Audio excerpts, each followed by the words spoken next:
Yo quiero que me levanten la mano y me escriban aquí abajo en los comentarios cuántas de ustedes batallan constantemente los cambios en la rutina en sus pequeños. Es decir, esto es un detonante para que sus hijos exploten con facilidad. Mira, Fabiana, esto de las rutinas en la mañana, de ir a que se cepille los dientes, a que se vista, a que desayune, de pronto si está viendo televisión, apagarle el televisor y que vaya y haga algo, es una pesadilla. Si estamos en un parque, yo no sé cómo transicionar al niño de que estamos allí e irnos al carro. Es horrible para mí ir a una fiesta, a un restaurante. Todo lo que implica ese constante cambio de situaciones es estresante para ti y para tu pequeño, al punto de que tú has decidido aislarte y decir, yo no salgo más porque esto me causa a mí un detonante y es demasiado estresante. Si este es tu caso, yo te invito a que te quedes hasta el final del video, porque aquí te voy a dejar 10 estrategias para que esto de las transiciones y estos cambios en rutinas no sean tan estresantes en tu hogar. La primera estrategia es prever las transiciones. ¿Qué quiero decir yo con esto? Tú le vas a anticipar al niño lo que va a suceder durante el día. Ojo con esto, porque yo sé que quizás para muchos niños, especialmente aquellos con autismo, si tú le anticipas con mucho tiempo antes, quizás es un factor de explosión o de estrés, de ansiedad. ¿Y cuánto falta? ¿Y ahora cuándo vamos a ir a este sitio? ¿Y ahora? Entonces tú tienes que conocer muy bien a tu hijo, porque quizás esto a ti te funciona, como que puede que no. Pero la primera herramienta es prever esa anticipación. O sea, ¿qué vamos a hacer primero? ¿Qué vamos a hacer después? Estrategia número 2. Uso de un horario visual.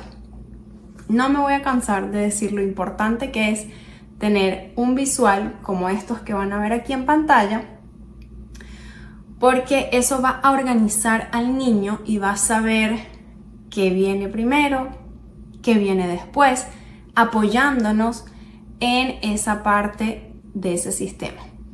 Muchas veces la parte auditiva, primero vamos al mercado y luego vamos a ir a la fiesta fulanito, quizás nos sirve porque necesitamos apoyarnos en ese visual.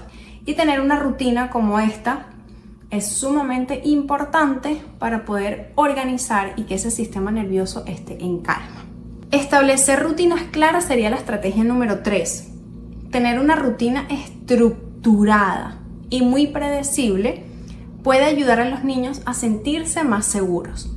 Las transiciones deben ser parte de esa rutina con tiempo suficiente para cada actividad. La estrategia número 4.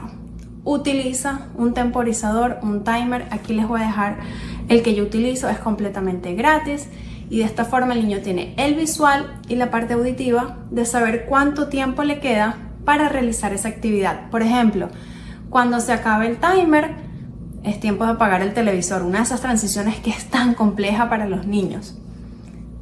Usualmente, por lo general, el niño te va a decir 5 minutos más, y tú tienes que establecer ese límite bien claro y decirle, recuerda, aquí está el temporizador, te quedan 3 minutos o te quedan 2 minutos, porque tú le estás anticipando cuánto tiempo le queda.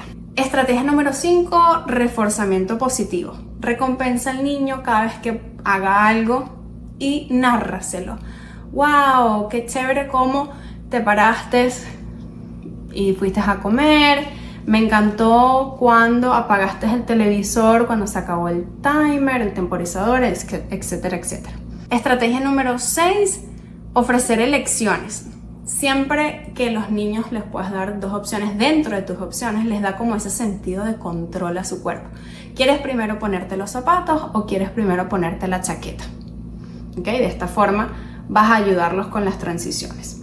Estrategia número 7. Uso de ayudas sensoriales. Si sabes que a tu pequeño le cuesta mucho, por ejemplo, esto de ir a una fiesta y necesitas utilizar los audífonos que bajan los decibeles del sonido, eso quizás lo puede ayudar.